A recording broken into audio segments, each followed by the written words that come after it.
What's up, everybody? It's been a while since we've been here live. I think our last live was what? The draft, right? Yeah, the draft. Man, that was a marathon. Whoo! It was a late night, Jimbo. Yeah. I'm still recovering. I know. I don't know if they've been permanently damaged or what, but my eyes were sore after that night and having all the lights right there in the living room. Yeah. It was brutal, but it was a fun time. We're glad, for all the folks that joined us. That was a ton of fun. Yeah, it was a blast. Yeah, and we got what's up, Lindsay? And we got recognized walking the streets of Baltimore, going to get some food.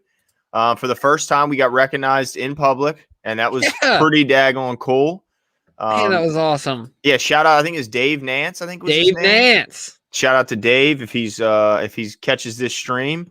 Appreciate you. Obviously, was a frequent listener, so that was cool. But I think we should start while people filter in. I think we should start with the news of the NFL right now. The bombshell that really broke draft night and has continued to grow and grow since then, and that is Aaron Rodgers is not happy in Green Bay, and he says there is no chance that he's playing another snap for the Green Bay Packers. Jimmy, what do you make of this? How did we get to this point? Yeah, I'm hearing that it's a respect thing. That it's not. He wants to have more say in the decision making for personnel. He wants to have more power and this and the other. And Aaron's in a unique situation because the Packers aren't like family owned. They're a corporation. So they're stakeholders, right? And so I think it's in that type of a scenario, people aren't talking about that enough, I don't think, but it becomes even more difficult. Like, yeah, obviously there's still the GM and the president, player, personnel, all these things. But when you don't have a, Jerry to go talk to, right? You know what I mean? You don't have right, a Steve to give a call to or whoever the case may be. I think it makes things even trickier. But for me, I hear it's not about the money. That it's all about a respect thing. He wants more say in the future of the franchise. And then was the reporting correct that I think we talked about this on draft night. They wanted him to restructure, but they didn't concretely talk about an extension or something of that nature. Yeah, they came to him with plans of a restructure, and he was pretty surprised because typically a player of his caliber, you extend, and that's how you just won an MVP and maybe had his best season ever, and then usually you extend those guys to lower the cap number. You don't usually ask those types of guys to restructure unless you expect them to be gone. And that I don't know what their plans are, but man, they're just butchering this relationship. I mean, it started last year when you draft a quarterback with the first pick after you just went to the NFC Championship, and instead of getting him weapons or even getting the defense some help, you go for a guy who at best will play when A-Rod is done, because he's certainly not going to supplant him as the starting quarterback. So I don't understand that. And then in the second round, you draft a running back who can barely see the field because you have Aaron Jones, and then you extend Aaron Jones the very following offseason. I don't understand what the logic is there. I mean, I guess we have a two-back system here in Baltimore, but I don't necessarily know if you need to spend they just felt like they were so close to getting over that hump. Right. And they waste their top two picks on guys that hardly played. Well, and then on top of that, just to put a cherry on top of all of it, Aaron goes throughout the entire season and balls out, right? It's fourth down. And his coach says, you know what? I'm going to put my trust in the defense. Let's kick this field goal instead of taking our first ballot Hall of Famer on fourth down and creating a Hall of Fame moment. Right? And he said, nah, we're doing something else. Sorry, Aaron. I know more about football than you. And Aaron was like, you know what, dude? You're damn near my same age. All right? You look younger than me. Is he younger? I'm not even sure. He might be. He's old. He's older than Aaron. Okay. He's in his 40s, but he does look young. He's younger. He's whatever, his facial routine is working. Because Aaron's look, and it was funny that somebody mentioned that Aaron Rodgers is looking a little skinny right now. He thinks the stress is getting to him. Or maybe he just wants to look good in his suit when he's hosting Jeopardy. There you go. Sure. Or, he could be getting ready for the wedding. Okay, yeah, you got to trim up. You want to look good for the pictures, no doubt. So, but either way, I think so. This is the real question, Glenn. And for all you guys hopping in, we do this at the beginning of every show. We talk a little bit of NFL stuff as everybody hops in because the meat of the show is going to be about the Ravens draft. That's why we know that we're all here. We're going to give our takes and just like John Topfer mentioned, my complete meltdown when we were live last time. But we're going to get into all that. We got some time here because we're with you guys till 8:30, but 8:30 Eastern, wherever you guys are at, it's an hour and a half. Yes. So whatever time zone you're in. But this is the real question. Will Aaron Rodgers be a Green Bay Packer when it's all said and done and all of, this, that, and the other happens? Will he be under center next year? I have to think he will. I mean, I don't know how they trade him after the Brett Favre situation and how all that went down and how he, was forced to kind of retire by the team, by their encouragement. Then he comes out of retirement, becomes a Jet. Then he ends up becoming a Viking, which is their, arch rival. I don't think they want to go down that road again, but it looks like it may be unavoidable. I don't know how they got in this position. They went from one Hall of Famer, first ballot Hall of Famer, to another one in a seamless in a transition where there was no years of looking for your quarterback. They went right from one to the other, kind of like the Colts thought they were doing from Peyton Manning to Andrew Luck. And of course, Luck, retired much earlier than anyone would expect. But how do they find themselves in another situation so similar to that one, in that they draft a first-round quarterback, just like they did when Favre was here, and they somehow burn the bridge of their Hall of Fame quarterback? Now, the difference is Brett Favre wasn't still playing at MVP levels when he decided to leave, but he was still, producing and ended up having a pretty good year with the Jets, and even led, I think, the Vikings to the playoffs, if I remember correctly. Yep. And broke the hearts of some Niner fans, if I remember, in the back of the end zone there. But I think he eventually stays because I don't think the team will trade him. I think they'll force his hand and make him. Now, he could very well retire and become. So AJ Hawk today said there's a 0% chance he retires. And did he comment on his chances of taking a snap in Green Bay? Yeah, I only saw that portion of it, and I was going in and off of mute because I was admittedly doing that while I was working. Hopefully my boss doesn't watch. You know what? I'm calling your boss. Hey, what's up, Luis? What's up, Nana? What's up, Caleb? Appreciate you guys coming out with us. Yeah, I think he eventually stays because I can't imagine. I mean, first of all, let me ask you this, because I guess what it really comes down to is what type of haul can a guy his age, still producing obviously at the highest level, he is just voted the most valuable player in the league, which is why it's extremely funny that they came to him asking for a restructure. What's up, King? King Bratton, what's going on? What's up, Donald? Lots of Kings in here, man. Yeah, King Tay. Also King of Pugo, I'm sure I'll hop in here. Yeah. So, Jimmy, what type of haul do you think Green Bay could get? If let's say the Denver Broncos want to go grab him. Well, I certainly think that it will be record breaking. Whatever the record is, throw it out the window, because I think Aaron's got 4 years left. And to my eyes, you guys can say whatever you want, as a singular talent, Aaron Rodgers is the best quarterback I've ever seen play football. My eyes.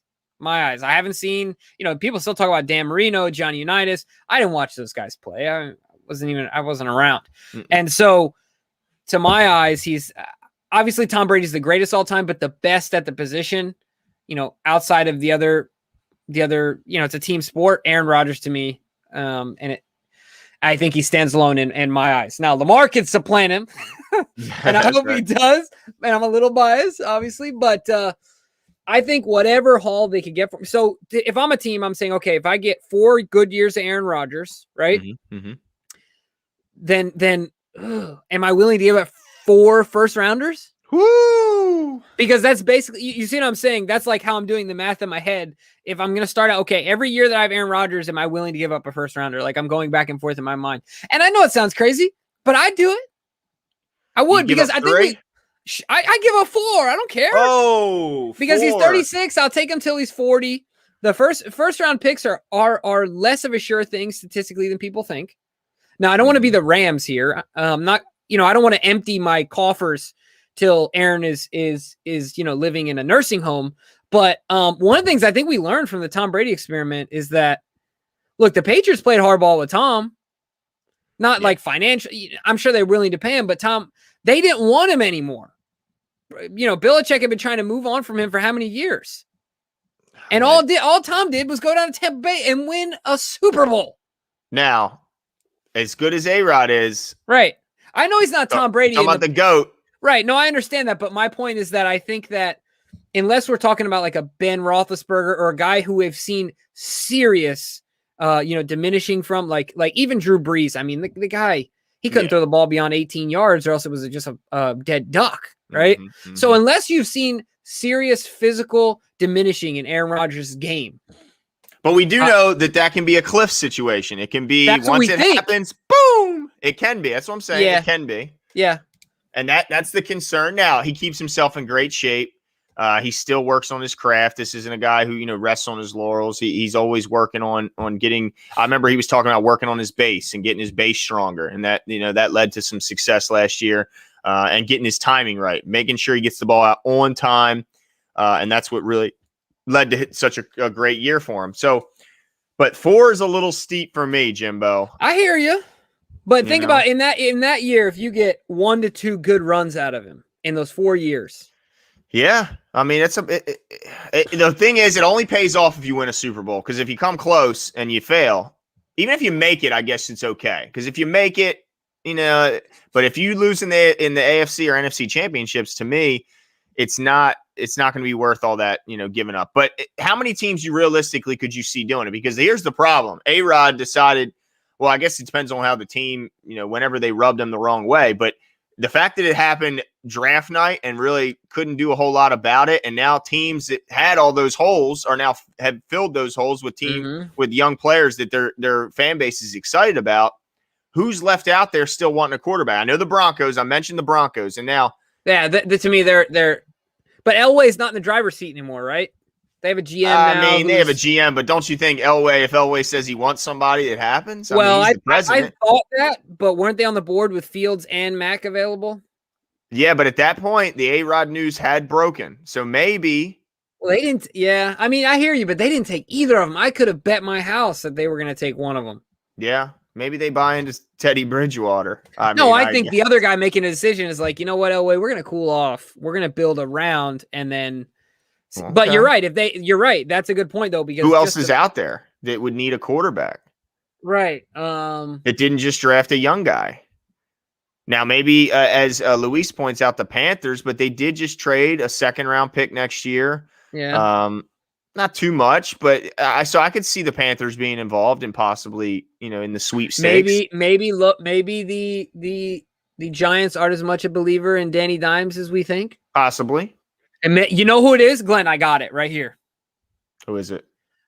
The Raiders. Oh, I did that terribly, but interesting. Yeah, that's who it is. It's Chucky. He's calling. He's picking up, or he's calling. They're picking up, and he's like, "Hey, look, heck of a football player, but we can get him over here." And he loves him some A-Rod. There's no doubt about it. Of course, there's not many quarterbacks at that level that he doesn't love. He loves good quarterbacks, but. I thought Derek Carr's played okay for him, but yeah, I think you're right. He'd be willing to move on for a guy like Rodgers. But yeah, it's going to be interesting to see how this plays out. I know Green Bay fans have got to be sick to their stomach to see this happening again, and I just wonder what that GM there is going to have to do to make this right, because he says he's not going to trade him. He's going to try and mend the fences. I don't know what it is, because I don't think it's financial. I think it's like you mentioned, it's the respect factor, and how do you, if you've already shown that you're not given the type of respect how do you now show it? Do you trade Jordan Love? Do you let me throw this other scenario too, and I don't think it would happen because of the Jordan Love pick, but what if it's a situation with and I don't know how tradable he is right now, but as the dust settles with like a Deshaun Watson, Aaron Rodgers, something like that, right? Yeah, I mean, Deshaun Watson, though, I think it's too much wait and see. We got to see what's going on. I mean, right now, people are expecting him not to even play. Oh, this is a good one. Don't count out the Saints, but they're in cap misery. Yeah, they are in such a tough spot cap-wise. I don't know how they would even get that. What's he getting? 38? What's something crazy. So yeah, I mean, it's above 35. Yeah, it's absolutely nuts. Hey, what's up, Don C? What's up? King of Pugo's in here. Appreciate you coming out. Let's see who else just popped in. The Roger. Adam 78. Yeah, Adam 78, Josh Evans, what's up? Dante Johnson, what's up? Biggie 2X, 2 times. I'm not sure how. What's going on, everybody? Yeah, so it's going to be interesting to see how the Green Bay situation plays out. Any chance that Baker could be on his way? I mean, look, if I'm the Browns, I wouldn't skip a beat. I mean, if they want to take Baker, sure, take him. Okay. Shoot, could you imagine? Just imagine for a second, Aaron Rodgers on that team. Ooh, with that talent, man, I tell you what, it wouldn't even be fair. No, it would not be fair because that guy would have. I mean, there's really no position on their offense that's lacking in talent. There's just except the quarterback. Well, he's good enough to where if you surround him with A+ talent, then they can win ball games. So, right. But yeah, that would be devastating. And somebody pointed out maybe the Steelers with Ben going down in his play, but I don't know how they're in a tough cap situation, and they have nobody on the offensive line. So I don't know what I don't know what they're going to do there. But yeah, it's going to be interesting to see. But yeah, let's get into this is what everyone came for, right, Glenn? Get into some Ravens talk, okay? I like how you did this like Lamar, dude. The Ravens talk. I like it. Big trust. But yeah, I'm excited to get into this because lots of shockers in the draft. We were there live and we had the emotional roller coaster that was the first round. And I really like what they did on day 3. I think day 3 had a bunch of guys that we mentioned and that we were high on, and I was excited to see really all those guys. A little surprised on how they decided to treat the first round, the first draft picks. But a little less surprised after we see the signing of Alejandro Villanueva. And I think there could be some more signings just on the horizon. But, you've had a lot of time to think about this. We've done a individual show on all these guys. So how you feeling about the first round and how that went down? And chat, let us know how you guys feel about Bateman and Oweh going first round. Yeah, we want your guys' opinions, so let them fly here. But, yeah, a couple of people have mentioned, if you guys were with us live, Bateman, I was like, all right on. And I feel a lot better about Bateman now that, we've had time to go back and look at tape. We knew he was going to be a Raven, so it was easier to, justify dedicating time to him. And then on top of that, we had Andy Greeter on from Twin Towers News. And you guys can go check out that video. But the way he talked about him rowing the boat, like Coach talked about, and being a team guy, being a play my role type of guy, seemed like football is really the sport that he's in love with. And all of that included with, the fact that he's a great route runner and things like that. I'm okay with Bateman. I'm trying to come to the grips with the Oweh pick. And I've been trying to, in Eric, we trust, in the front office, we trust. I'm not a scout and things like that. But the thing that bugs me is Tevin Jenkins was on the board. Mm-hmm. Tevin Jenkins was on the board, and he would have been a 1-for-1 fit plug and play day one. Now we know that Alejandro Villanueva was there, for the signing, and so they did that. But it's not a guaranteed thing, right? Right. It's not a guaranteed thing that he's going to be successful on the right side of the line. It's not as easy as people make it out to be. So I'm okay with where we're at because we've learned a lot about his ability to be disruptive in the backfield, his ability to stop the run. Mm-hmm. And the Ravens do 2 things. We run the ball and we stop the run. Mm-hmm. And so he's at least going to be able to do that from very least, in a worst case scenario. So I'm feeling good about it. Okay. I'm not feeling crazy great about it. Like you said, I think day 3 was my favorite, favorite day, but certainly I'm feeling all right about it. I think you're a little bit more optimistic than me. Yeah, I went back and I watched more of him, and I just love the athleticism he brings. I mean, I like a guy that, he's so good athletically that he can allow the play to almost unravel a little bit before he decides where he wants to go. And he has such explosiveness and speed that he can read and then react. Whereas a lot of guys have to almost guess and guess right, or they're out of the play. He's so good. He can watch them and then, see how the play is developing and then still beat a running back to the sideline and force them back inside or, force them to try and make a move. I love that athleticism. I love the fact that, as fast as Bateman runs a 4.39 at 6 foot 190. This guy is 6'5", almost 260 pounds, and ran a 4.36. He ran faster than our first-round wide receiver. So I love the tool and his length. Incredible length for his size, and really shows a frame that can put on 10 pounds more, no problem, and still have plenty of speed. Even if he was to lose a tenth or a hundredth of a second there, he'd still have plenty of speed to play that position, because we know that there's not often that a guy's going to have to run 40 yards to tackle the quarterback or the running back at that spot. So I'm excited about the stuff that he brings athletically. I'm a little concerned that he didn't always get home, but a lot of times they were focusing a lot of their attention on him. They were getting the ball out quickly, and there was a lot of occasions where he was getting there and forcing errant throws and forcing incompletions. So he didn't quite get the sack, but he did have he was influencing the passer nonetheless. I do think he needs to put on some more weight, needs to get a little bit stronger, because there were times where, he would get pushed around if he came in. There was times where he'd come in and it didn't seem like he knew which move he wanted to do. If he wanted to try and speed rush you to the outside, if he wanted to try and bull rush you, which, by the way, he can do both, or if he wanted to try and fake outside and bust back inside. It didn't seem like he always knew what he wanted to do, and then he would get caught up and kind of look bad, just getting stuck in the tackle's belly button, which we don't like to see. Now, I'm confident of where he's going. He's coming to Baltimore. The leadership he's coming to here, to play with Pernell McPhee. Bowser's gonna have to step up and be a little bit of a leader, but more so in that front seven with Calais, with Brandon Williams, right, and then the guys behind him in the interior linebacker spot, but also with Wink. I mean, I just think about with Wink Martindale's system, the way he draws up the stunts, the twists, the exotic blitzes that are coming from everywhere. This guy's speed and explosiveness is going to be terrifying. We hear all the time about how quarterbacks get the ball quicker now than ever. Well, I mean, they're going to have to get it out real quick if this guy's coming, because he's going to be coming, and he comes with mean intentions. And I just find it hard to believe that a running back is going to be able to pick him up in the backfield. So I'm excited about what he can become. I'm a little worried that he has, he does have he's young to the game. He started playing football seriously at 17. So, I mean, it's hard to imagine but I mean, that's also the exciting part. It's like, we don't know what his ceiling is, but also we don't really know what his floor is at the same time. So that it's kind of scary, exciting at the same time. But yeah, it's going to be interesting to see how long he takes before he's impacting the field. Because I think we need early impact from him.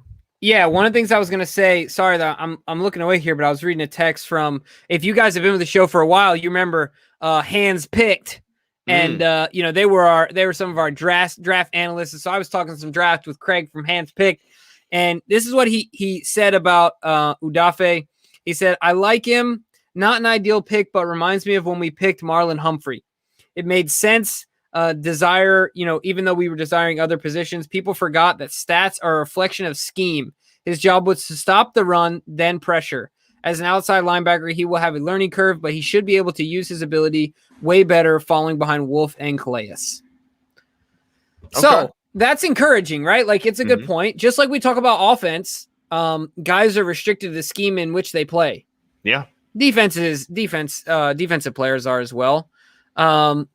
All right, Jay Will, let's see what you got here. I think people are overblowing the college sack numbers. Most of the all-time college sack leaders ended up being trash in the NFL. Look at Sack Daddy. Great point. I got another name for you, Terrell Suggs.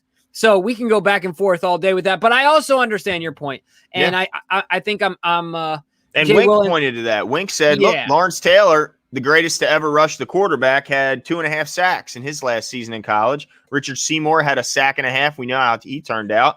And Daniil Hunter, one of my favorite non-Ravens, had just a sack and a half when he came out, and he put up 14 or more sacks in like 4 straight years. So you're right, but you can't necessarily also count on that. I mean, you can't really count on any first-round pick, I guess, in theory. I mean, Tevin Jenkins, as high as we are on him, could end up being a bust. I know there's some personality issues that they said Tevin had, maybe didn't always endear himself to his teammates, and we know that the Ravens value how you are as a person and how you work with your teammates more than most teams as well. Mm-hmm.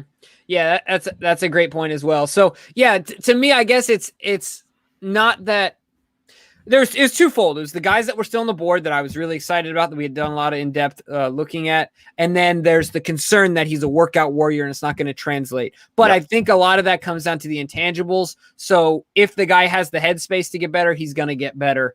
And I think I'm coming around to that thinking. So I think it could be worth it. At the end of the day, too, this pick, not that we have room for luxury picks, but if we're going to take a risk, right? Look, we made a trade with a team. And I don't care whatever the math is, whoever says whoever won the trade, the Chiefs or us, we got something for a guy that we would have lost for nothing. So if you're going to take a swing, right, might as well take a swing with the pick that we wouldn't have had otherwise. Yeah. So, it is what it is. I'm all right with it. I think the ceiling, just from looking at his athleticism, is extremely high with this guy. And like you mentioned, the work has to be put in. Well, he's been known to be a heck of a worker and a workout warrior. So I'm excited that he'll be able to show that. Thanks, DJ. We appreciate the support, man. Thank you. And feel free to keep bringing in those comments, man. They're great. Yeah, appreciate you, man. And then he also says, let's throw this one up there because DJ also threw this up there. I think that people are being unfair of his sack numbers. He got home several times, but the quarterback rushed his pass because of him. Also in the NFL, they drop back way more in college. Well, I mean, I guess that kind of runs, that's a little, that last sentence there, I think can go either way. I mean, just ask the Ravens and how often they drop back. But I understand your point, and I agree with you. He did cause some errant throws, and he did cause some incompletions as Jimmy loses his back. Technical difficulties, ladies and gentlemen. The world is collapsing around him. All right, here we go. Pay no attention behind the curtain. Oh my gosh! I'm glad it's just a spare bedroom and not something crazy going on behind you. Oh my gosh! Could you imagine? Jesus. But yeah, I understand your point. He definitely made his presence felt. And then Luis Cubias, you say that one, Jimbo. That's Cubias. Okay. Luis Cubias. Okay.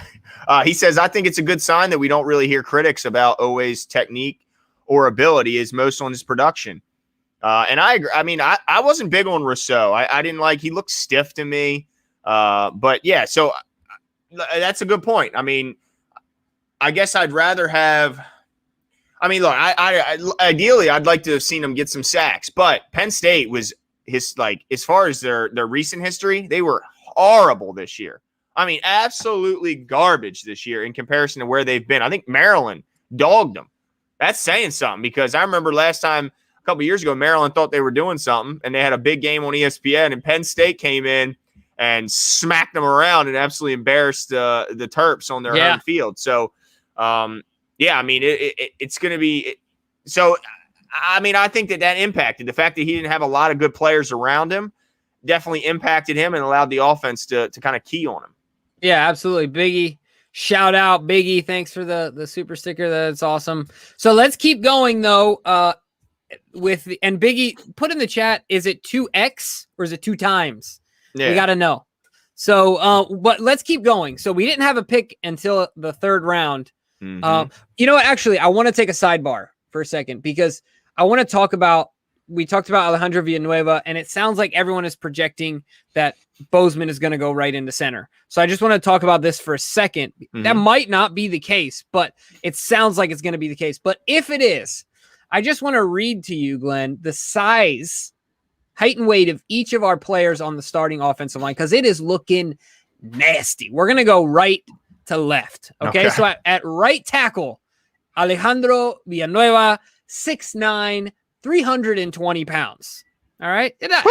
Not sounds like a basketball player. Yeah. Not too bad. Right. Yeah.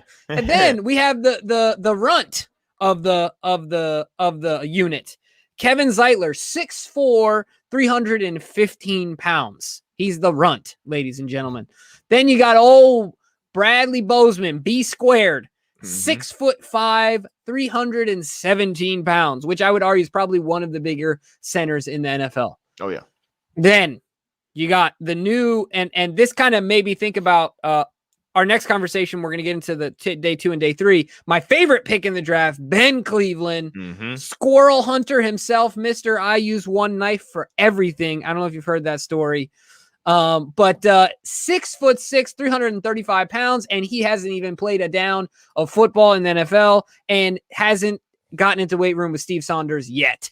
All right. And then at left tackle, of course, the all-state basketball player himself, Ronnie Stanley, 6'6", 315 pounds. I think he's actually 320 now. But my only point before we get into the second and third day is that if this is our line, it has to be the biggest line in NFL at this point, right? I mean, I would assume so. I can't imagine a line much bigger than that, especially, I mean, if total poundage, if someone's out there beating the total poundage in Baltimore, I'd like to see it because, man, those are some big horses out there. And honestly, if you think about some of the young guys, like a Ben Cleveland, I mean, I don't know if he wants to put on any more weight, but he's a young guy. So there's no reason to assume that he can't come in here and do that with the strength. Because if you looked at his body, he didn't have no fat on him. I saw a picture of him. Yeah, go ahead. Sorry. He's all muscle. So yeah, that's the thing is that it's not too many guards where their belly isn't out further than their chest. Right. He looks that more happens like sometimes with tackles.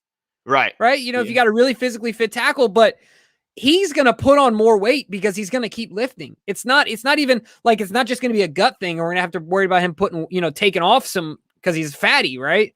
No, this dude is, he's an animal. He literally said he uses the same knife to pick his teeth, pick his toes, make his dinner. he's big country. Big country, man. We got a couple of big countries. Jeez, he was hungry one day, shot some squirrels. Are we going to have a duel between Tyree Phillips and Ben Cleveland to see who gets to keep the name Big Country? Well, look, Tyree, I ain't going to lie to you, man. If you can tell me a story that's similar to being hungry one day and you're home from school and you shot some squirrels and cooked them on the barbie and and then made some remember, he picked up that ball and was trucking people. Yeah. Okay? Yeah. All right? But man, I tell you what, when I heard that and he made some hats, some skin hats of the squirrels when his mom came home and everything.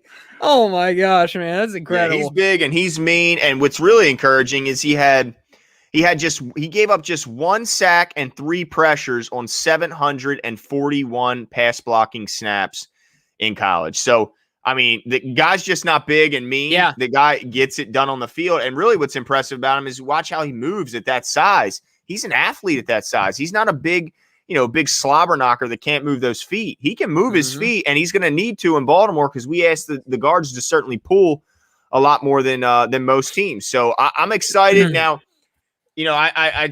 I see some people saying, that they were hoping we go after Mitchell Schwartz over Alejandro, but the difference there is Alejandro has never missed a game. Yeah. He's never missed a game, and Mitchell Schwartz is coming off of a big-time back injury. I think that's what played a big part in it, is availability is the biggest thing. If you're not out there, then what good are you? So I'm excited to see, how this offensive line gels together. There's some question marks, though, is we got a left tackle going to right. We got a right guard and Ben Cleveland going to left guard. And he's a rookie. And he's a rookie. And then we have, of course, Bozeman, who was a former All-American center, no doubt about it, but he hasn't played center in the league just yet. So we do still have some question marks there. And honestly, even with Alejandro, somebody earlier, I want to give him credit. So let me see if I can find it. I saw they mentioned Dennis Kelly, and I'm still hopeful that Dennis Kelly comes to Baltimore because even with Alejandro, I'm not so sure, because of the status with Ronnie Stanley, I'm not so sure if we wouldn't rather have a guaranteed right tackle in there in case Ronnie's not ready or in case he re-injures himself and Alejandro can slide in at left. Yeah, it's going to be really interesting, certainly, but the line, the potential, is there, and it's definitely going to be interesting. And then a couple of people mentioned, then you had 310-pound Patrick Ricard, and then we got Ben Mason, who is, pushing 300 pounds. I'm sure he'll be up around that mark here shortly, coming out of the backfield as well. We could have potential with both of those guys in the backfield at one time, and Nick Boyle, on one side of that line.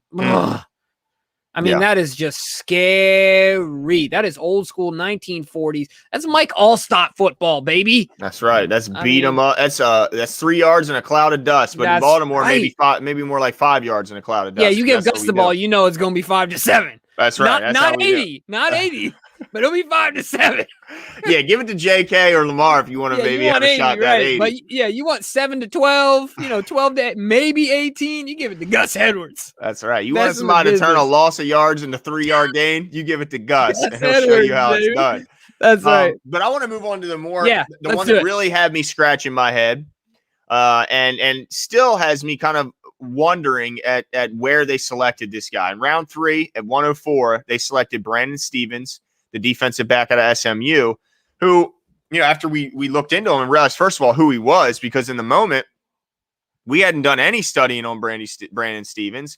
And quite frankly, it was hard to find much on him as far as scouting reports, which is odd to me. But he was a former running back at UCLA, and then he decides, I want to play DB, and I want to take it seriously. So he decides to transfer to SMU, change positions, and go all in on playing a mixture of corner and a little bit of safety, some slot. He kind of bounced around in the backfield there, but it looks like the Ravens view him as a safety. But how surprised were you to see round 3 they take Brandon Stevens over some other guys that we had pretty high and we thought pretty highly of, and still left on the board?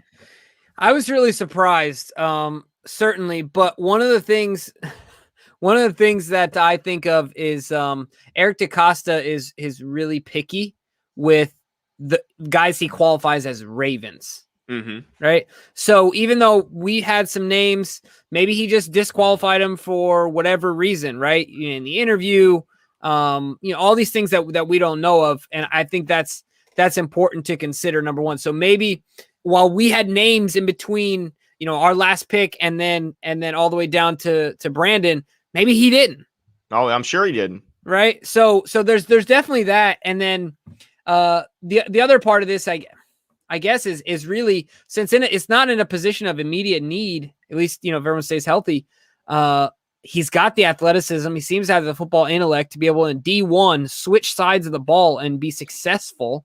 Mm-hmm. And seems to have the want to. So, I mean, I'm like you said, I'm scratching my head on the pick, but if he checked all the other boxes and it's not an immediate need, this could end up being this is like Jason Oweh to me, to where like this could end up being a home run.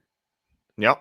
Right. Could end up being a bust. Yeah. That's another concern as well. And before I give my take on, I want to, Life's Crazy said, I'm trying to see all the Brandon Williams versus Ben Cleveland reps. And I agree 100%. Yeah. And throw Ben Mason in there. Yeah. Throw Ben. I mean, shoot. I mean, there's a lot of guys on this. I want to see Metabike this year after his, full off season going into his second year. But yeah, Brandon Williams versus Ben Cleveland. I mean, that I want to hear that. Just give me the audio and let me hear those pads and them helmets slapping together. Because that's gonna be it's gonna let off like a shockwave when those two guys meet in the trenches. See, I was interpreting that wrong. When I read reps, I was thinking of bench press reps. Oh, that's why I threw Ben Mason in there as well. But yeah, I see like live reps, live bullets flying. Yeah, let's see them guys bang. Yeah, but no, and we were. I see KJ brings up Jamar Johnson, and we were high on Jamar as well for his coverage ability. Apparently, the big knock on him is he's not the greatest tackler and doesn't really have a ton of interest in sticking his head in there at that level. So you can imagine that at the next level where guys are bigger, faster, and stronger, he may be hesitant to do that as well.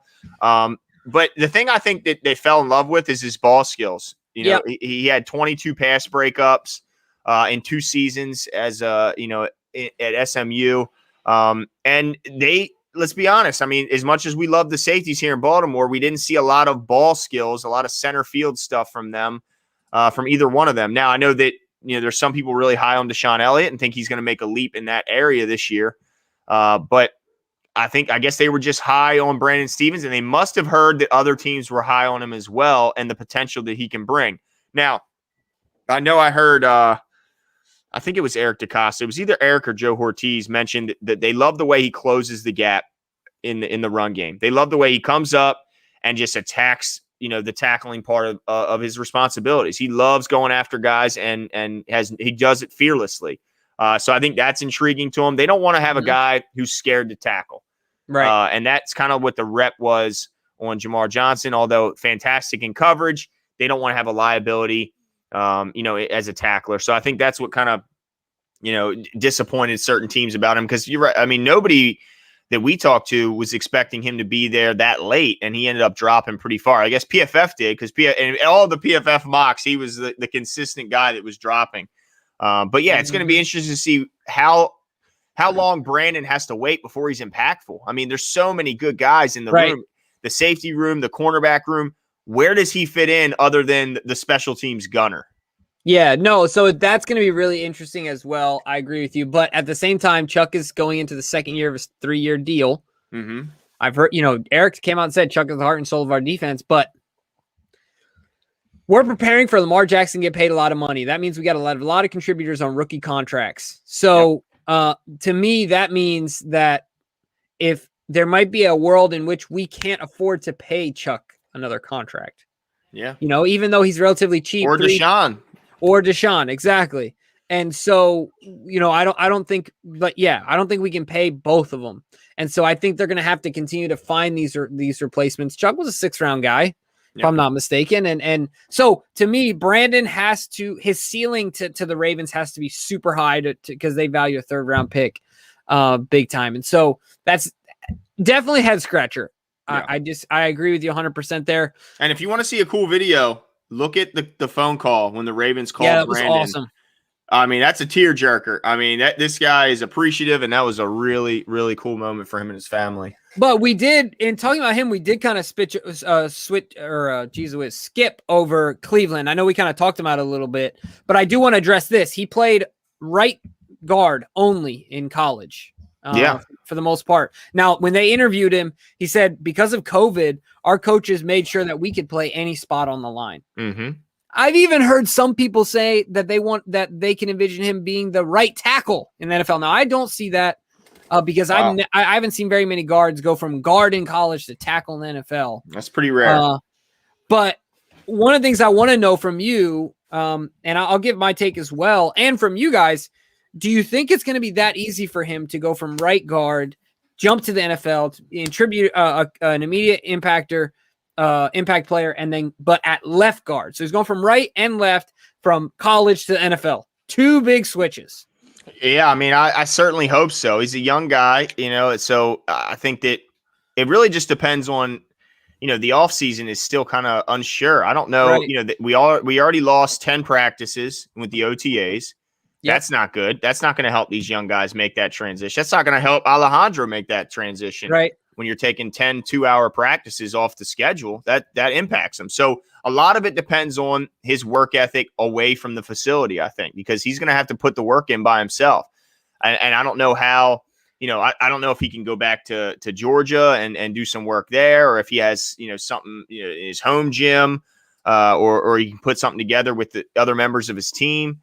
I'm not really sure, but it's going to take more than I think just the on-field work he's going to get with the Ravens in order to make that day one starter spot at left guard, because I think he's competing with a bunch of guys. He's competing with Powers. He's competing with Tyree Phillips, maybe, depending on how Alejandro does it right. He's competing with Ben Bredesen. There's a bunch of guys that are going to be competing there. It's not just going to be handed to him. Right. No way. So he's got to put the work in. I think a lot of that work's going to have to come outside, away from our coaches. Yeah, and so I agree with you 100%. It's definitely not going to be a given. A guy like Ben Bredesen, who might not have the same physical abilities, is incredibly smart. 2nd year in the offense, and his natural position is left guard. So going to be interesting. Now I want to get back to our Stevens. That was, like you said, Glenn, the head scratcher of the draft. So Darren Siegel said, I just don't understand the Stevens pick. I haven't heard a sound argument yet. Why convert a running back to safety when you can just draft a complete safety? So I'm sure that Darren, and I might be misunderstanding your statement here, that he converted in college, and I think that was his want to play defense, to get on the field more, to be more desirable as a player, this, that, and the other. Obviously paid off for him, yeah. Yeah, and speaking of pay, if he becomes a good secondary player, the chances of him getting paid in the secondary are much higher than as a running back. And longevity in the league. There's a lot of things, but with that said, I understand it is hard to figure this pick out. Wouldn't you agree, Glenn? It's a head scratcher. Absolutely. I didn't get it at the moment. I'd never heard of them when they took him. I mean, we back and look at our instinct. They said he was at UCLA. Yeah, I mean, it was hard to even find an accurate scouting report on the guy at first. I mean, it was obviously now there's more stuff coming out since he's been drafted, but no, I'm agreeing with you. I think this is one of the things where, they talked about in after day one that they asked their scouts to speak with conviction, to beat their hands on the table and go to bat for their guy. So I think this is a trusted scout. Maybe even Eric DaCosta himself fell in love with this guy. Sorry, my dog has just decided to sprint around the basement. I think that either Eric or one of these guys just fell in love with this kid and thinks and have, desires of turning him to a big time free safety. I'm not really sure what they saw. We're not gonna know until they're on the field, but maybe he brings versatility. I'm not really sure, but we'll wait and see. And hopefully, at the very least, he's a day one contributor on special teams, but you'd hope a little more from a third round pick. Yeah, for sure. So I guess to summarize it then, Darren, it would be two things. Exactly like Glenn said, some scout out there has put his neck on the line and said, this kid has a high ceiling. Mm-hmm. Right? This kid has a high ceiling. And then aside from that, the same thing, aside from this scout, the Ravens that might not, the rest of the front office that might not have spent as much time watching him, have certainly said from a potential perspective, we can see it. And from who he is as a person, being a team captain, being a leader and things like that, all the intangibles also fit as well. So yeah, Darren Siegel, no problem for pronouncing your name. I'm just glad I got it right. Glad I pronounced it correctly. So DJ, oh boy, Balogun. Oh boy. I hope that they put Bateman at the X day one because he finds the soft spot in some coverage, especially when the play breaks down. Lamar needs that. Great point. I think that's an excellent point because you saw that on the tape. When this guy, he runs his initial route and he sees his quarterbacks in trouble, he does a fantastic job at running that secondary route. I mean, he's just got such a natural way of deceiving the defense and fooling the defense. And then also coming back to the ball. We've seen occasions where the current receivers don't fight back to the ball, don't have that want to for the ball. Well, Bateman has that. He has a great way of shielding the defender with his body and making sure he's the only one that can get to it. But I think that's an excellent point when the play breaks down, which obviously there's not many quarterbacks better at buying time than Lamar Jackson. Yep. He is fantastic at getting open for his quarterback, coming back to his quarterback, and making himself readily available. I think that's a great point, DJ, because there's far too often I see receivers going down the field, and when Lamar's running for his life, they're standing around watching or looking for who to block. They just break it, but every single time they break it where – based on the way he's running, it's not an option. He's not able to plant, set, and get that ball all the way down the field. Where if, like you said, Bateman can use his basketball, and we learned so much cool stuff about Rashad Bateman that got me even more encouraged. I mentioned it before, but shameless plug, go check out our video with a guy that's been covering him up in Minnesota to learn more about him. But having that basketball background allows him to, like you said, Glenn, shield, create space for himself, even with the defender right in his back pocket, and be the first one to the ball. So that's definitely encouraging. I got to say one thing, King, I need more energy in the chats, man. You were talking about wide receivers. I want to see it. Yeah. I want to see how happy you are. I want to see it, stamp of approval, all of it, the emojis, everything. King of Pugo, tell us in the chats how excited you are for Rashad Bateman. I tell you what, shout out to Troy, who's always in our comments. He always makes so much sense in our comments. So, he mentioned that Villanueva was the best lineman on a very bad offensive line, and I agree with you.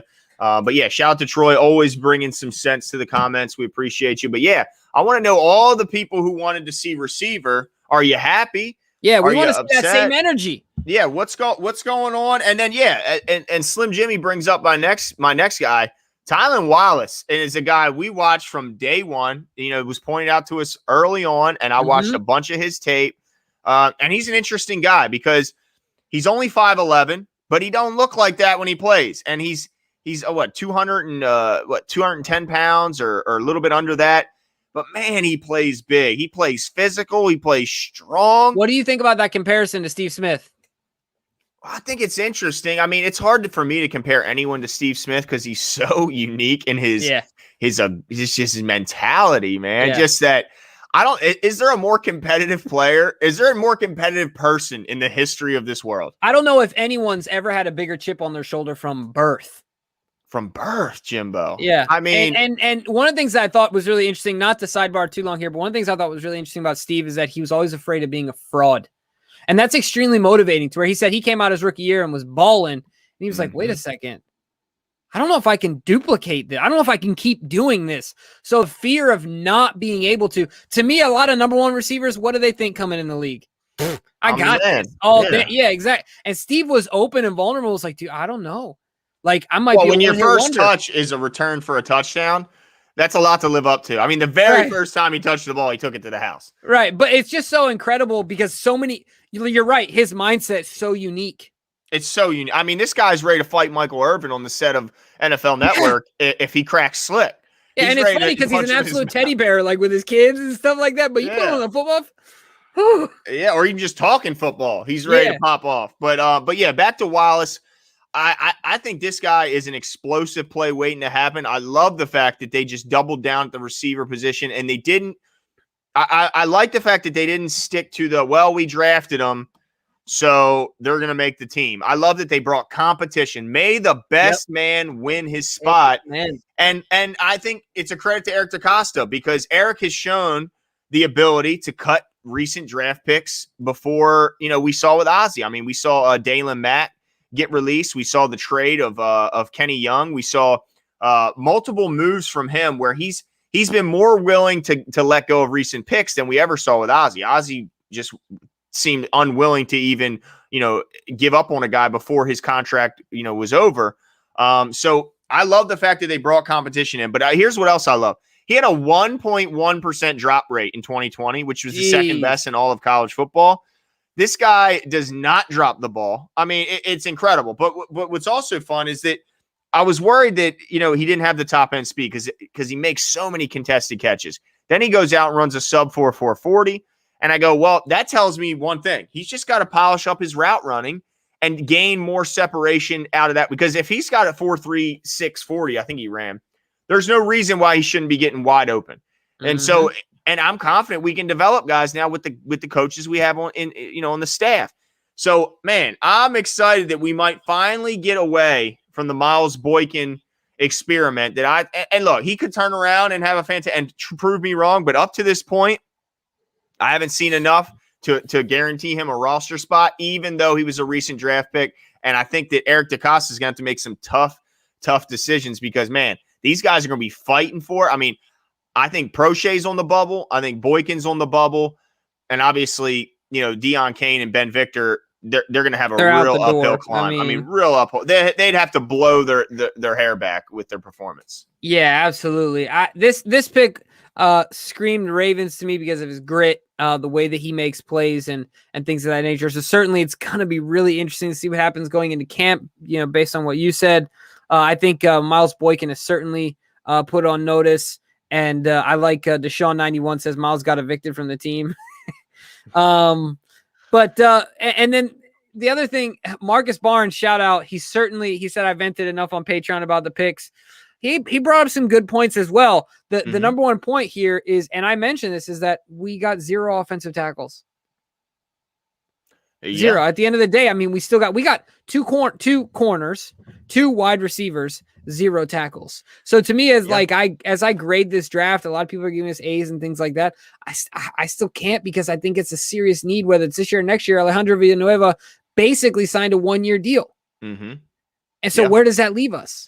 Well, also, the Ravens were able to trade back in the draft and acquire more picks for next season. It looks like they're really trying to bulk up their draft class for next year. Apparently, they think it's a really, really deep draft. Right, and they think they'll just have more information on it. They're going to go back to playing a full season rather than these truncated seasons, and some programs didn't play at all. So I think, and they really pointed that. They said we only drafted guys from the Power 5 conferences, really, because we didn't want to go too deep into, because the information wasn't just readily available for these small school guys. So this whole time there was no way they were touching Quinn, huh? It didn't. I mean, it was snap into a trash can. Did you see that video?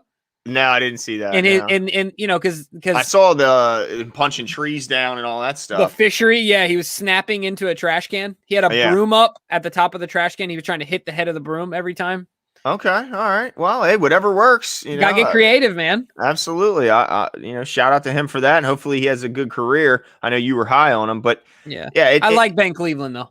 yeah, me too. I fell in love with that guy as well. But I think that really when they didn't take a tackle, it just tells me that I don't think they're done at Alejandro. I think Dennis Kelly is likely to be coming here. And also look out for some cuts now that the draft is over. Look post June 1, I think it is, where they can make a bunch of cuts and it won't hurt their caps, all the teams.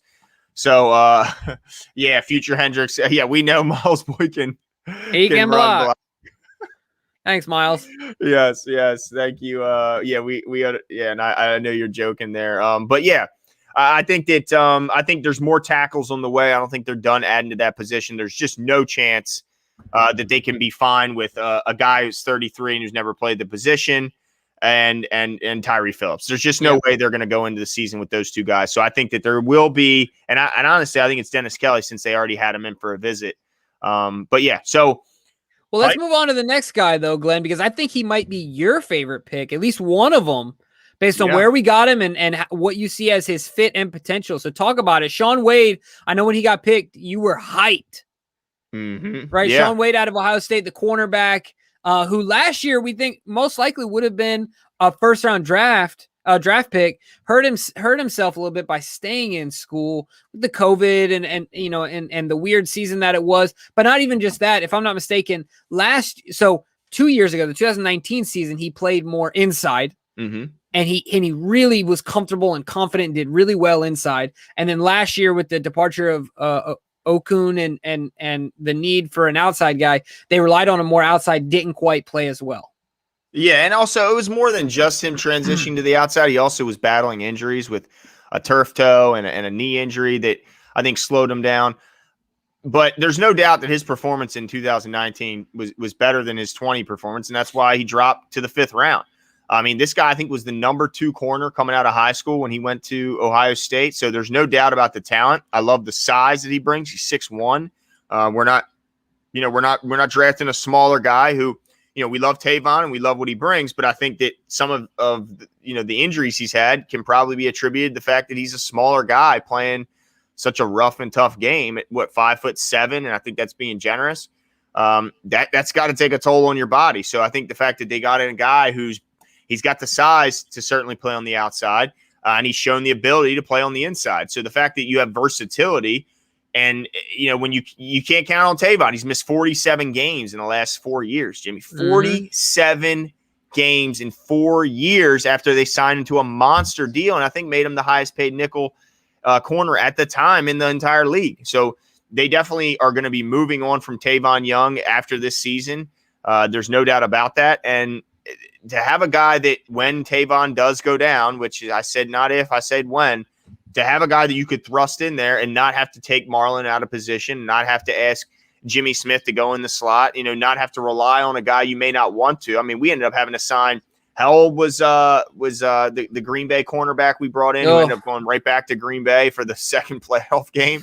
I'm blanking on his name right now, but I'm sure the chat can. He wore number 29 and had the dreads, and Williams was his last name, right?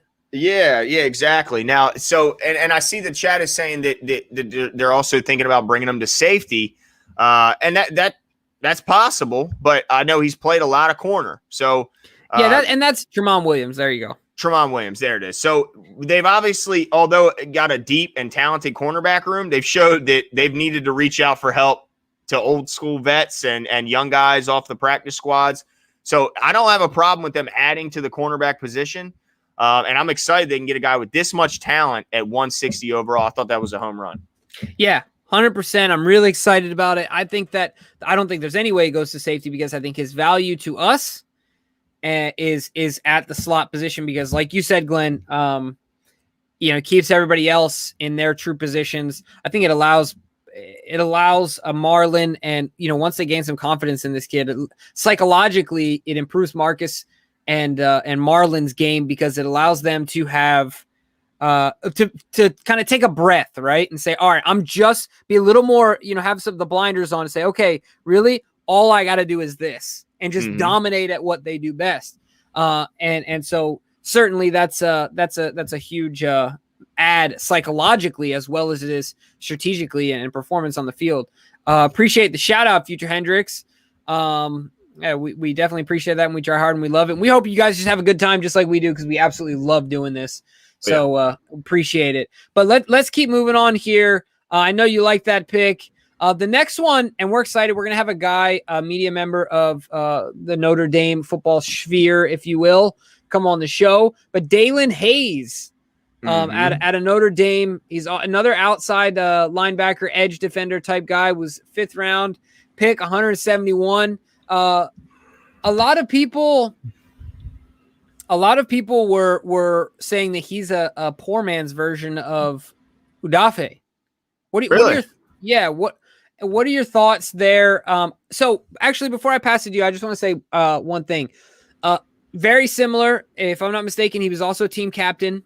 I think he's got a lot of potential as a player. I think he can do a little bit of everything. To me, in his game, he reminds me a lot of Matt Judon, and that he can do a lot of things. He has versatility in his game. He doesn't like shine or jump off the page at any one thing, but Matt was able to be utilized in a lot of different ways, and I could see a similar role for Dalen. Yeah, I think that's a good point. He fits it from a size standpoint. He fits. He's 6'4", 260, and really trimmed down to get to 260, where he was much heavier. Well, a little bit heavier, I should say, in 2019. And he's, like you said, he's not a guy that's just great at one thing. He's not a guy that's just going to come in and be a sack artist or just come in. I think he's got a pretty well-rounded game. But you're picking this late in the draft, he's going to have some flaws. So he doesn't have, necessarily the most polished pass rush game, I think is the nice way to say. He doesn't consistently win against one-on-ones. And that's really what I think caused the drop. But I think he can already come in and help with the run game, can stack at the point of attack, and cause some problems, against in the run game. So I think that's the intrigue, is that the fact that he can contribute at least in that area right away, and that they're hoping they can develop some of his other, some of the pass rushing ability. Now the question is, can he drop into coverage? I think that's always a big key in Baltimore. If you want to become a consistent player, you're going to have to be able to show you can do all three things. You got to be able to drop, you rush the passer, and set the edge in the run game. So that's the question for him. I love that he sounds like a real leader in the locker room. He loves getting involved in the community, which is all things that Ravens love. I mean, they love getting good guys that are active in the community, and certainly in Baltimore, we need as many of those types of players as we can get. So I'm not upset. I think we needed to address more than just bringing in UDFA at the edge position. So I'm excited that they doubled down and went with, because we got to bring some youth into that group. There's no way McPhee's going to be here next year, right? I mean, I guess there's some way, but it's not very likely. And we need to get younger at that position, because I don't think either one of us believe in Sack Daddy. He's not going to be here, I don't think, much longer. So they need to bring in more bodies. UDFA is not the only one that can do it. And Bowser, while we love what he brings in pass coverage, and we love what he's starting to really come on as a run defender and can get a sack here and there if it's drawn up right. And because he's athletic.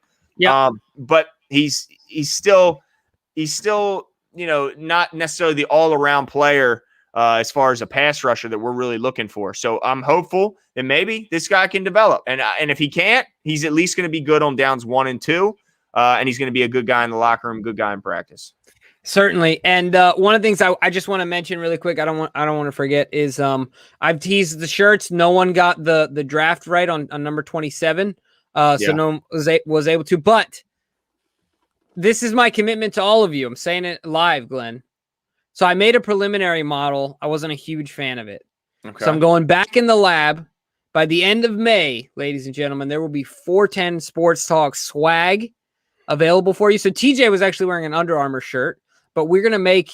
Did they point that out? Yeah, Marcus Barnes was asking. It looked like a 410 Sports Talk shirt, so Marcus, but it was just 410. Yeah, don't go spending all your money on Under Armour. We don't want to feed the beast, right? You want to help out the little guy here. So by the end of the month, we're gonna have some swag, and it's gonna be awesome. So be on the lookout. But I just wanted to comment because Marcus mentioned that. And then Marcus, now, Jimbo, you do have on first edition swag, right? Hey, there it is. 410 Sports Talk. He's got now. That's the first edition. That's right. Now yeah. you can if you're a patron as well. You can go, Marcus. I know that you are. So we do have one link in there to the current model that we do have out. You can go check that out and buy it. But we will have new, fresh off the press, new stuff by the end of this month. So that's gonna be awesome. Keep a lookout. But anyway, so let's keep going to the last pick of the draft. Ben Mason. I like it. That's right. Out of Michigan. Go Blue. And he's their fullback. And I'm excited about this kid. You know, it could mean a couple things. We talked about this before where we drafted in some positions where we have some depth. It could be Lamar. Just preparing for Lamar's contract, Mark Andrews' contract, even Hollywood's contract if he continues to play well.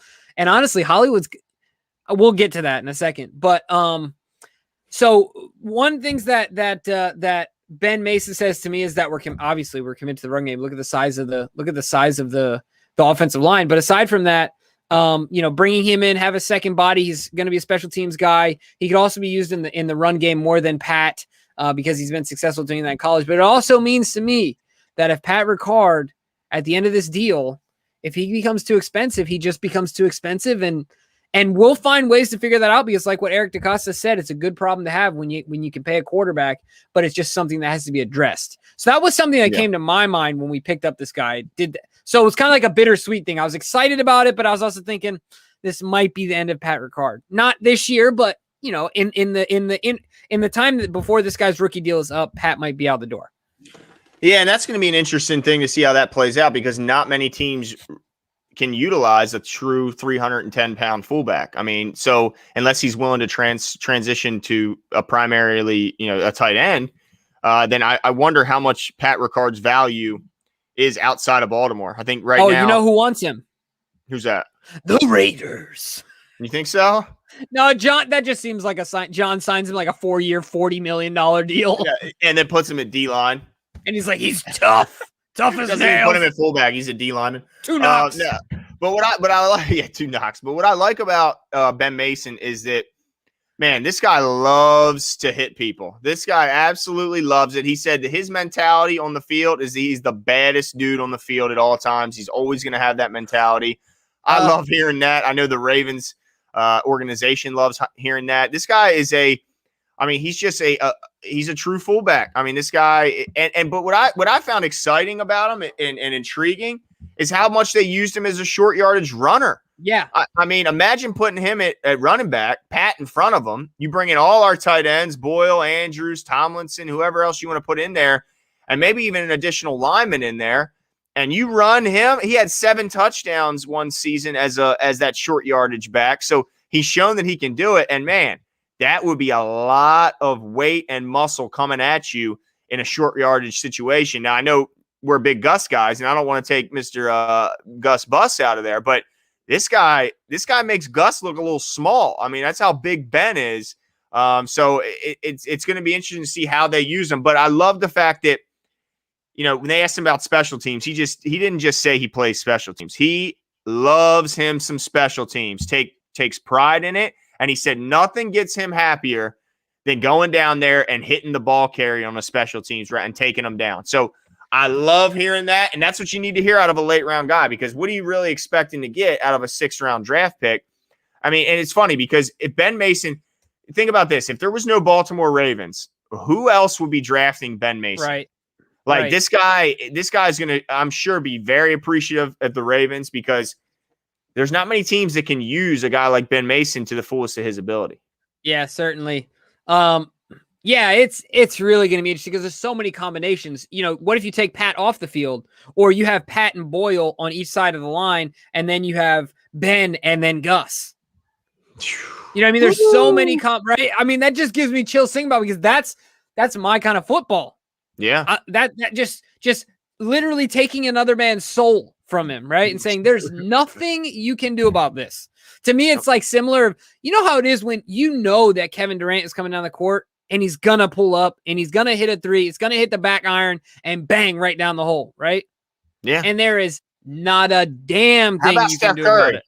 So yeah, same thing. But there's something about Kevin just doing it like right in your face, and he's just so tall and so long that like you can't do a thing. You could be this far away from him, and it doesn't there's matter. nothing you can do. I mean, You know what I mean? It's just so there's no unique. doubt. So I think our offense could really be like that.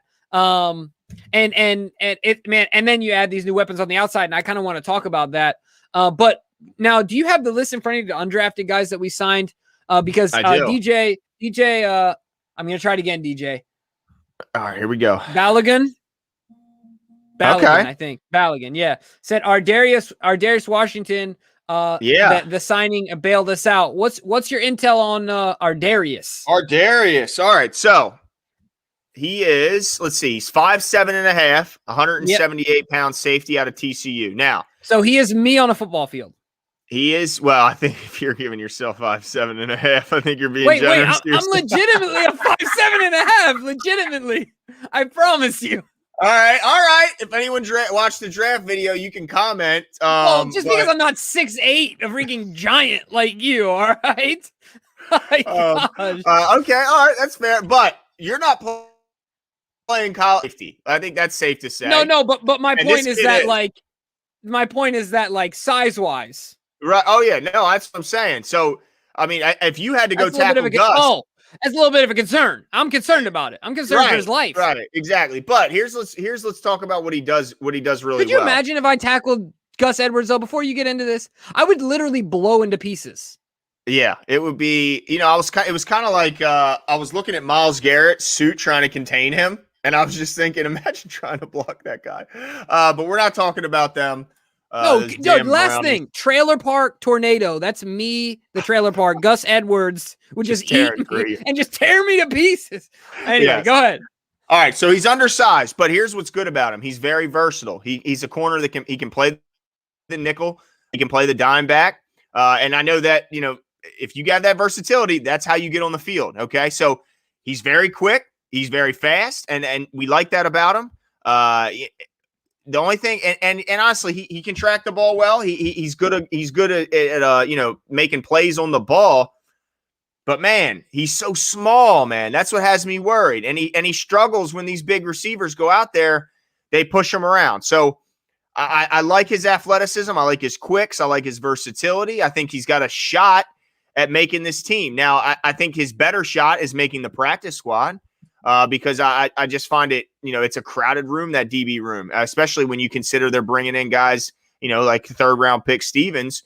They're not cutting him in the first round. I mean, we talked about them being more likely to give up on picks than they have been in the past, but they're not giving up on them the first year. So it's kind of a tough room. But the good thing is he's got the terrific ball skills. He's extremely athletic. And he's versatile. So I like all that about him. And honestly, I think they're saying that he has a little bit of a potential as a return guy.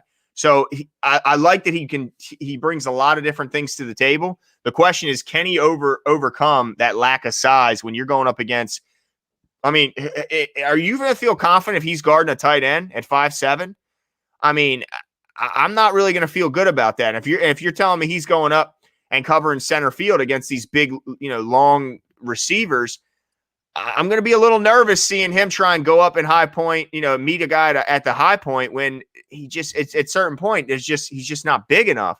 But yeah, I'm interested to see what a guy, it's going to come down to his toughness, his competitiveness, and how quick he is as a learner, because that's what gets you on the field. If you can learn that playbook, if you're tough and you're competitive and the lights aren't too bright for you, you got a shot, but it's going to be a long hill for Ardarius to climb.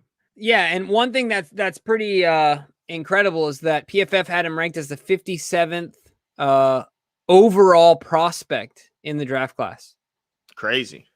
That's a home run for the Ravens, recruiting, right? Because that's what that is. It becomes recruiting when you're going after these undrafted guys. And the fact that they were able to bring him in, despite the fact that it's such a talented room, I mean, they must have told his agent, you got a good shot at making the team, or he wouldn't have been bothered coming here. And he must have grown. He's 5'8" now.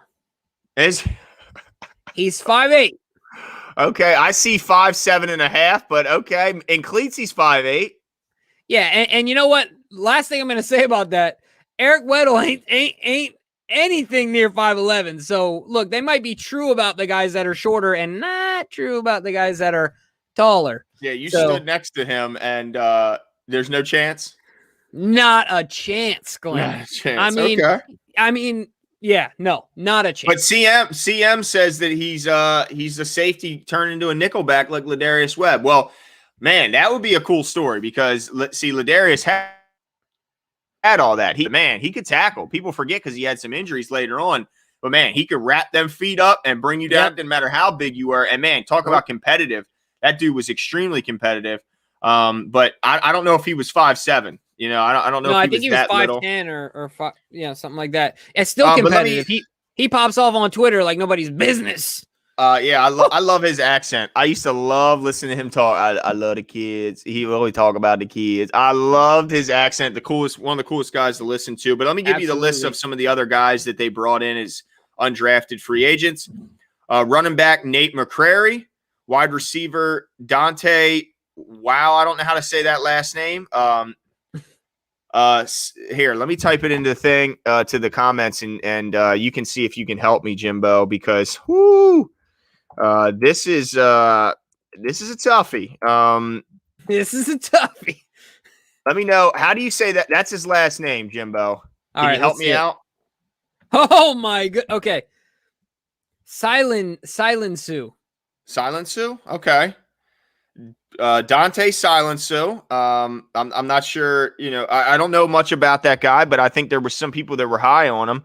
Offensive guard Sam Cooper, and they finally addressed the tackle position, Jimbo. They brought in Adrian Ely as well as Foster Sorrell. I'm not too sure about these guys. We do have to still dive into them, full disclosure. We don't know a ton about them. And then tight end Tony Polajian, or 6'7", right? Yeah, that's the big guy. So that's exciting. Sounds like he's going to be a slobber knocker, but that's fine because when Boyle went down, we were really hurting there. And look for these guys to fill out the expanded practice squad because that was a real tool for the Ravens last year. Also, they brought in defensive tackle Xavier Kelly and linebacker Blake Gallagher. So shout out to them. Luis Cubillas says, all right, Glenn, we're going to get this right. You're going to try this one more time. Okay. Cubillas. There Luis you go. Cubillas says that Honey Badger is 5'7" too. 5'9". He's 5'9". But look, I don't believe any of it. By the way, but the Honey Badger, talk about instincts, talk about competitive toughness. I mean, this guy plays with an edge.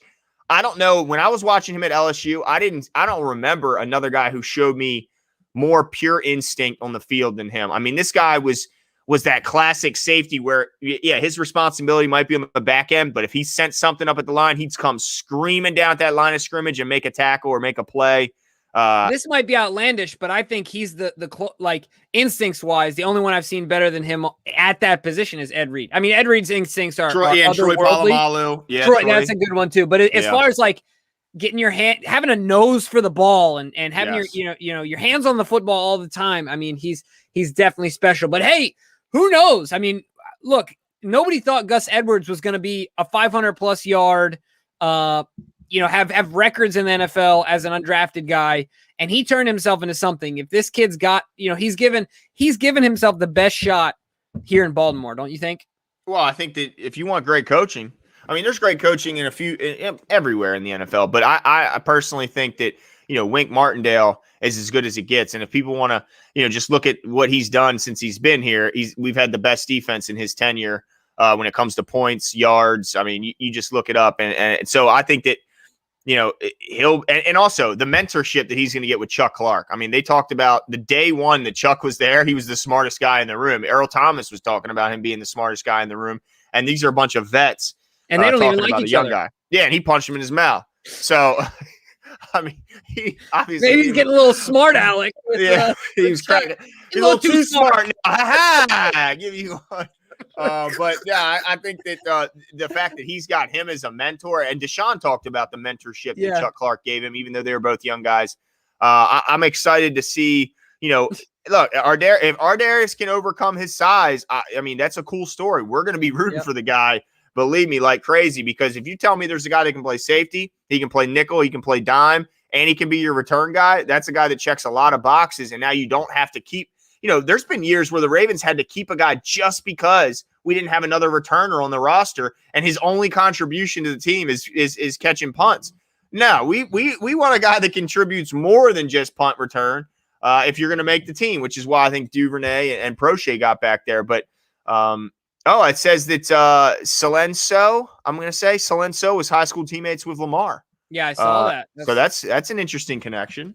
So I want to talk about two things here. We only got a few minutes, so I want to get both of these things in here. One, the current salary cap situation. We had 15 before we signed Alejandro, and I don't think that is counting our rookies. Right. So if I'm not mistaken, he will count 8 towards the cap this year.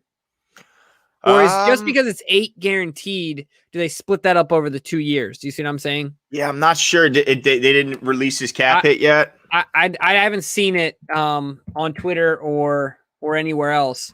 Okay. But so I think I'm gonna double check here, but I think that Zrebeck said we're at 10. We're at 10 right now. So I don't think it could have been all of it. Oh yeah, so it's 5 against the cap, right? So we're at 10. And we still got to sign our rookies. So I want to talk about two things. One, do you think we have room for any other deals? And two, I want to talk about Hollywood Brown's future. Okay. Well, so go ahead. No, I was going to say, so as far as the cap goes, in my opinion, the only way that we bring in, I mean, if we got 10 left, the rookies call it set 6.5 at least to the rookies, right? Yeah. Mm-hmm. So I think the only way we bring in a guy like Justin Houston is if we restructure, we do some, and that could still happen with Brandon, right? We haven't done that yet, if I'm not mistaken. That's still one. No, remember he took a pay cut. Oh shoot, you're right. That's already a lever that we've pulled. Yeah, I remember Calais. Well, here's the thing with Justin Houston. I think he's got a little bit left in the tank. I think you can sign him to a multi-year deal and just make sure that cap hit is low in the first year. I think we've seen that from a bunch of teams around the league. Yep. So I think there's room for him. And let's also, I guess, we have to be a little patient because I think there's still some key players that are, name guys that are going to get cut after what that is draft. It, that date? The June 1st date? Yeah. Yeah, I know that everybody's waiting on the Julio move to possibly be made, but, because that has to wait until after June 1 for, whatever the contract situation is. I'm not sure, but it saves money against the cap. Well, because what happens is that the team that's making the trade, that's the new league year. So, for example, if I'm not mistaken, in Julio's case, the Falcons would absorb more of that contract in the trade. So once they've absorbed it, some of that money becomes guaranteed that the Falcons pay it. Then, like, for example, if the Ravens acquired Julio in a trade, the Ravens would have less to pay in that first year, if I'm not mistaken. So there's a lot of guys in that same scenario where they'll become more attractive in trade scenarios, at least when the team starts, or, they start having to pay out those guaranteed portions of the contract based on the new year, or like you're saying with the cuts where they want to avoid that. Right. And they're going to start hacking them off, right? Like Zach Ertz is another, and now I think we're out of the Zach Ertz business, but you never know. Yeah, that's going to be interesting after they brought over Oliver, who I'm not so sure makes the roster. And even if he does, he's a conditional 7th in exchange. But yeah, I think he's got a long shot to make the team. But yeah, I mean, and by the way, I think he said it was, let me just make sure. It's Silencio is how you say that, according to Camino Kush. So thanks, Camino. Yeah, I think that they still have to add some room or some players there. It might be, as Adit points out, it might be Ryan Kerrigan. I mean, that's another guy who can be relied upon. He's a vet, and we'll see how much he's got left in the tank after really not being used a ton last year in Washington with all those studs that he had surrounding him. But as far as Hollywood goes, this is a big year for Hollywood, in my opinion. Huge, man. Because with the added talent that they brought in, it's going to allow him to go into a role that he's more comfortable with. He obviously can get pushed around by big, strong outside corners and can struggle in that area. So until he puts on weight, or maybe, forever, he might not prove to be able to really go up against those number one guys and consistently get open. But that remains to be seen. I think this is a huge year. You pointed it out before. First year with no injury rehabs. I think that's a huge surgery. Deal. No surgery. He's working out tirelessly with Lamar. We've seen him and Lamar together the entire offseason. And so I want to kick this back to you, Jimmy, because I think their relationship is interesting because you want to keep Lamar happy. That's clearly his best friend on the team and maybe one of his, if not his best friend in, outside of football. They work together tirelessly. They obviously have a chemistry on the field. How much does his relationship with Lamar impact his chances of getting a second contract? Man, that is a real tricky one. And even before I answer that question, one of the things I want to say is that how much will their relationship come into play this year with another guy who's really looking to be the number one, Rashad Bateman, when if Lamar starts going other places and throwing the ball to Bateman more, how's Hollywood start feeling? Right? And so I think that's the first thing you got to look at with working through that dynamic. And I know that Hollywood said, look, he's excited, the more the merrier, like he's ready to get rolling and things like that. But that's all fine and dandy now. But when the rubber meets the road and he's getting 5 targets a game and you're down to 3, that's a problem. I think now the only way that this works is that if those targets, and to me, he's kind of like a sniper, just like we saw in the first game, if they're timely and they're effective, like his first 2 receptions, weren't they touchdowns or something ridiculous like that? Yeah, it was like a 55-yard touchdown. Yeah. Yeah. So I think that could be more of like a Deshaun Jackson type role could be what Hollywood Brown ends up being in his career. But as far as his contract, certainly something that the Ravens value is because you want Lamar to be happy. You want him to be comfortable. You want him to be confident in the guys he's throwing in. So I think it ups his value for the Ravens keeping him. But man, it's going to be so interesting to see the dynamic with him. Who knows? This could, at a very worst, this could end up being a Hayden Hurst situation. Right? Well, by the way, poor Hayden. He thought he went to Atlanta because he wanted to be number 1 tight end. Then they draft Pitts. Kind of funny how that worked out. And Atlanta gave up a 2nd-round pick to a guy they didn't even pick up their 5th-year option on. Honestly, just another display of the mastery by Eric DeCosta, getting a 2nd-round pick for a guy that they're going to have for 2 years and really won't use too much. Well, I guess they'll use both tight end, but Pitts will definitely be the guy next year. But yeah, I think that it's really going to be tough to see how much his value is, because I think in other teams they might look and say, wow, we could get more out of Hollywood if he was here. Imagine him in Kansas City. There's a couple teams out there that might think they could get more out of him. So the question is, do they sign him to a contract, or do they let him test free agency? Right. Because, sorry, this thought came to my head, and I want to get your thought before I forget it. Because do we throw the ball enough, Glenn, to have the need for a true number 2, right? Like a number 2 receiver. I understand that you need to have a plethora of receivers, but what I mean is that, like, if Bateman goes out there, balls out, right? Then you got Andrews, and say Bateman's up at, I don't know, what Hollywood have last year, 58 targets? Was it that many? Oh, I don't even think it was that. I think it was 58 target. No, 62 targets. It was 62 targets. So say Bateman gets 62 targets next year, and he becomes our lead target getter, and then Andrews right around 50, 55. So that leaves Hollywood what? 30 to 40? Maybe? You see what I'm saying? So, like, if it was timely, he might be okay with, like you mentioned. He had 100 targets, by the way, for 58. Not targets, 58 receptions. Yeah. Okay, yeah. 58, right. So, like, do we throw the ball enough to keep a number 2 entertained, if you will? You see what I'm saying? Instead of just, like, have your number 2 receiver really be by committee. Well, to me, and also depends on what Hollywood really wants. If he's just about winning and he's about,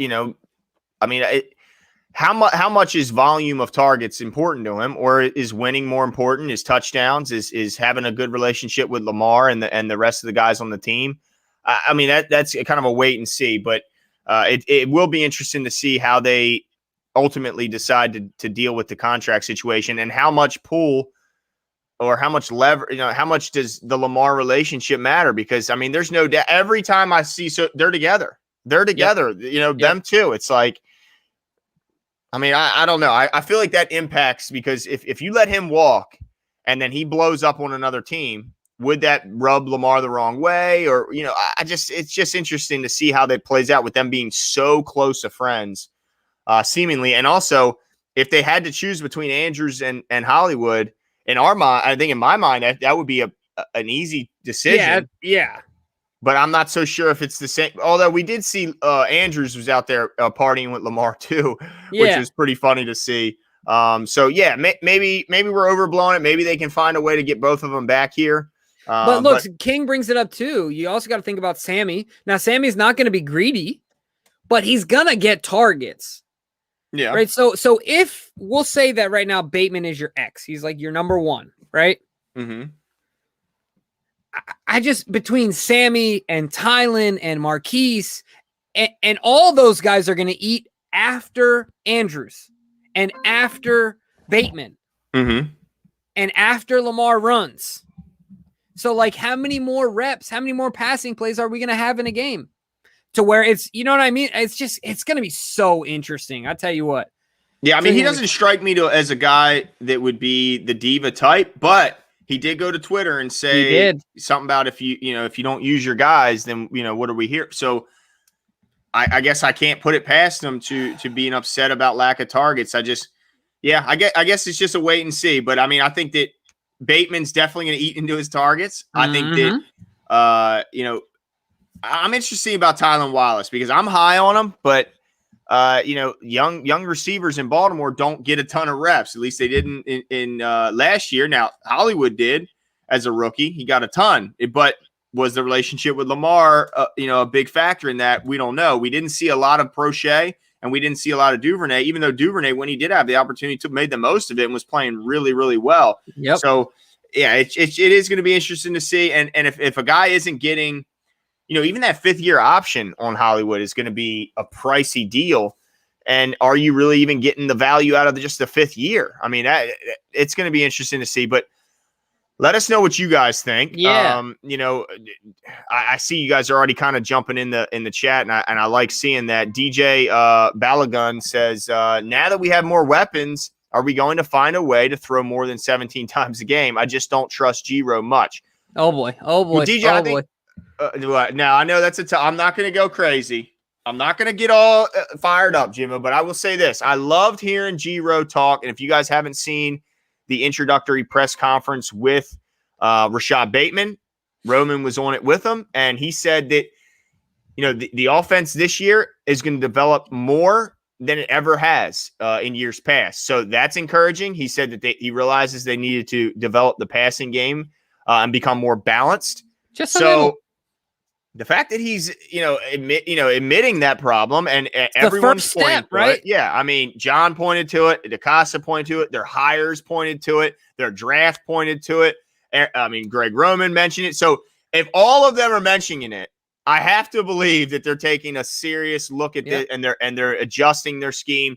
I don't buy into the fact that some people say Greg Roman doesn't know. I think this guy is an offensive genius. You don't develop the most complex and historic run game in the history of the league. If you're dumb, if you don't know what you're doing, I think that they didn't do a good job of developing the passing scheme. They focused mainly on the run, and they tried to develop the passing scheme throughout the season. I think COVID impacted their ability to do so.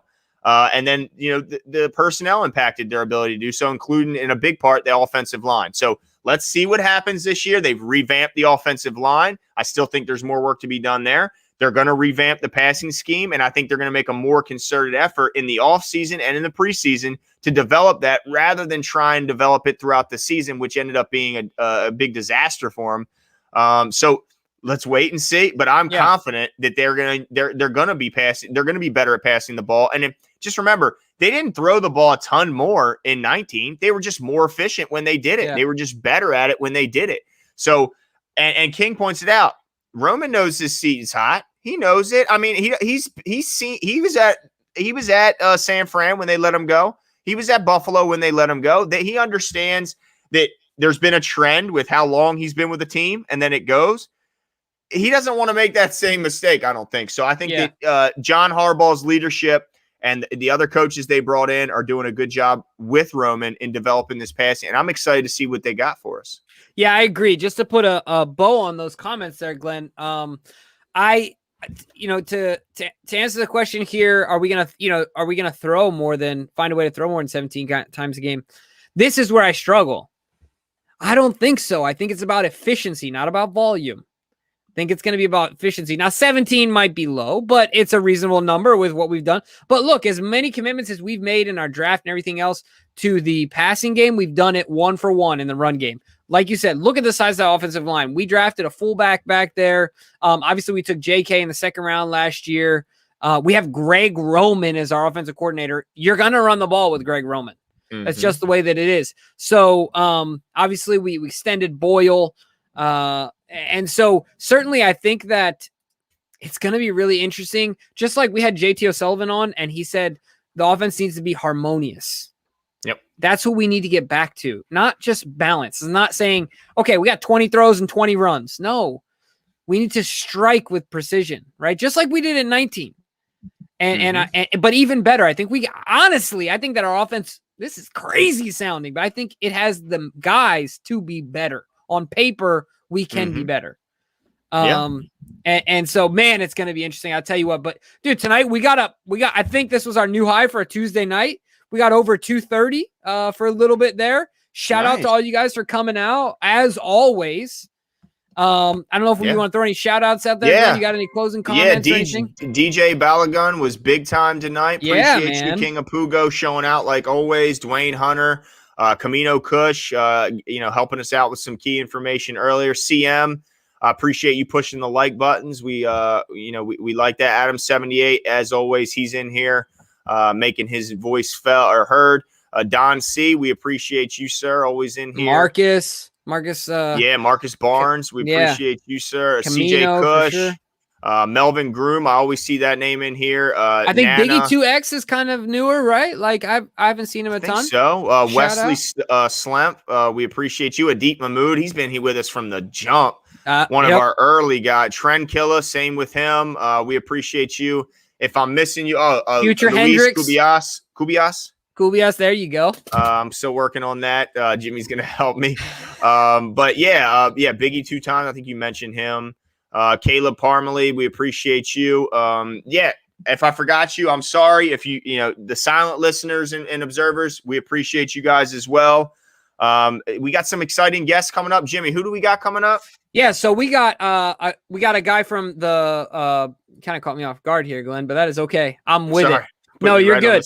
So we got Josh Keatley from the Buckeyes Wire coming up this week. So he'll be talking to us about Sean Wade. And then we got another guy. Let me give you his name here. He's from a Notre Dame football podcast, Cooper Klaus. He'll be coming on to talk about Dalen. And we're still working on getting a guy for Georgia, getting a guy for Penn State. And we'll do our very best to have a guy on to represent every one of these draft picks that we had, whether it's in the next few weeks or not. But Juan, shout out as well. We appreciate it. And check out our video. We just dropped it tonight with Andy Greeter. He gave us some great insight onto Rashad Bateman and what makes him and what makes him great, what he needs to work on, and really just gave us the inside information on him because he's covered the Minnesota Gophers for quite some time now. So check that video out. Yep. And if you guys haven't, last thing, follow us on Twitter, find us on Facebook, subscribe to the channel. And then also, if you're interested, I mentioned it a couple times earlier, Marcus's Patreon. There's always a few of you guys in here. If you're interested in more content, interacting with us more, check out our Patreon as well. But we will talk to you guys soon. Have a great night. We'll see you at the very least on Thursday. Yep. See you.